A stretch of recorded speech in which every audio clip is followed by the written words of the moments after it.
nabanggit mo sa supplemental affidavit mo, Mr. Ramil Madriaga, babasahin ko ano po, mula doon sa sa number 14. Ang sabi nyo ay, sometime in 2021, PRRD gave me 25 million. Yun po ba ina-attest ninyo tama? Opo, Madam Chair. Opo, Your Honor. Ibinigay sa inyo ni PRRD mismo.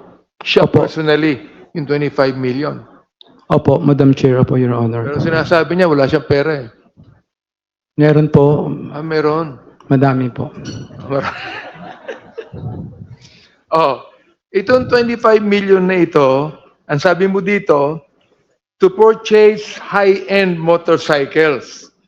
Kaya bumili kayo ng dalawang 2021 model Harley-Davidson motorcycles at nilagay nyo sa pangalan ng anak nyo. Tama ho yun po. Opo, sa akin po tsaka sa anak ko. Tapos, bumili po kayo ng Ducati motorcycles, nilagay nyo naman sa pangalan nyo. Opo, Madam Chair. Opo, Your Honor. Okay. I am sure na ito pong mga binili nyo, meron pong OR and CR to, hindi po ba?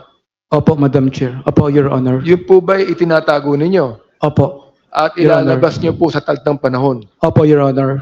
Okay, so, Madam Chair, pinapaliwanag po ng ating resource person dito na tinatago po niya ang OR and CR ng dalawang Harley-Davidson motorcycles na nasa pangalan ng anak niya at yung Ducati motorcycles na nasa pangalan niya. Ayan po, gusto ko lang sabihin na ito po ilalabas niya, no? Gayun din yung mga binili mo na mga Yamaha, di ba? Apo. Ilan yung nabili mo nakalagay dito? Pito po na brand new na Yamaha NMAX. Oo. Yun din po ba nasa pangalan ninyo? Ay, hindi po, sa mga leader na po ng isip.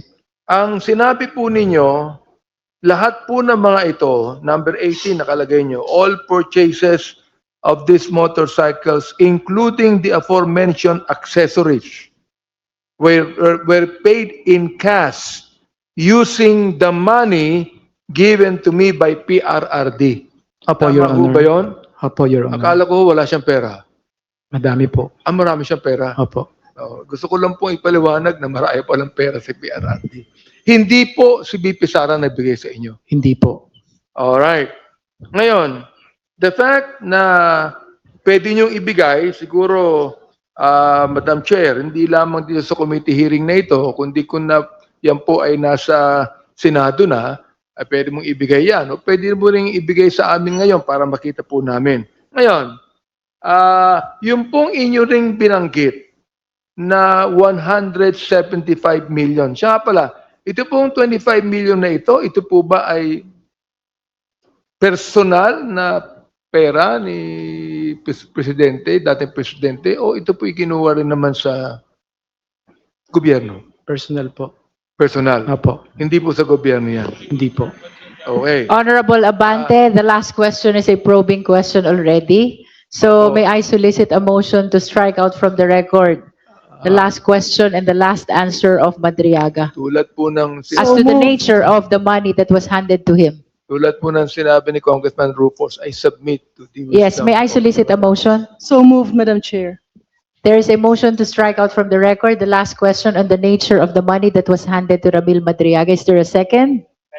Same has been seconded. Any objection? Hearing none, the motion is approved. Please Okay. strike out from the record. Pwede ko bang ituloy po? Madam Yes, Chair? you may proceed, Honorable Abante. Yung pong 175 million na ibinigay ni Lin Wei Xiong, siya po ba ay, gusto ko lang malaman, Madam Chair, baka probing na naman to.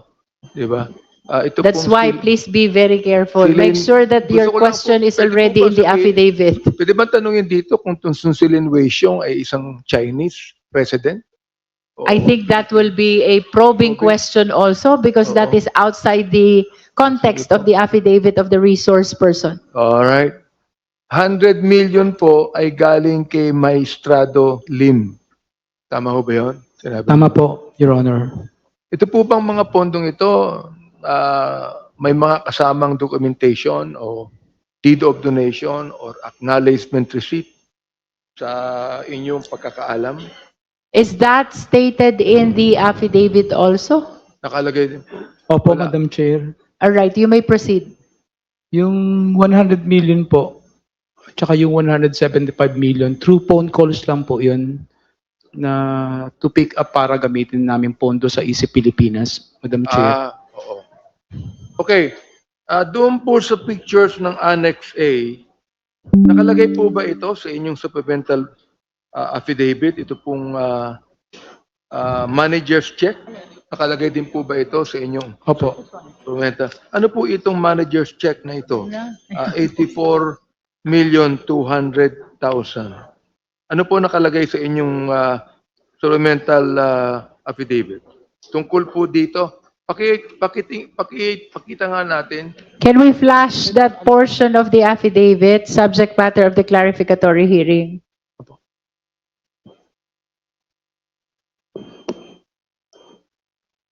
Hindi po na ipakita ito eh.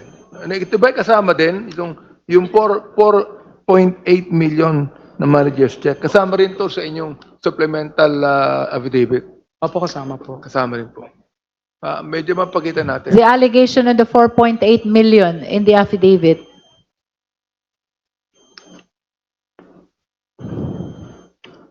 Kasama What po, number Madam- is that, Kasama nyo. Honorable Abante? What number is that in the affidavit? Annex A. Annex A1. Oh, it is an attachment. An It is an yes. attachment. Oo. Pero kasama sa supplemental Yes. affidavit. That is annex. Annex A and Annex A1. Can we flash Annex A and Annex A1?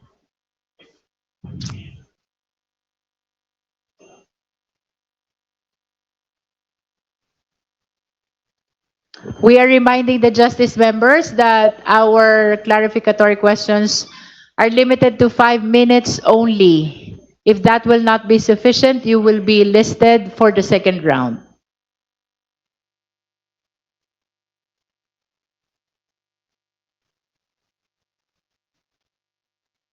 Wala ba?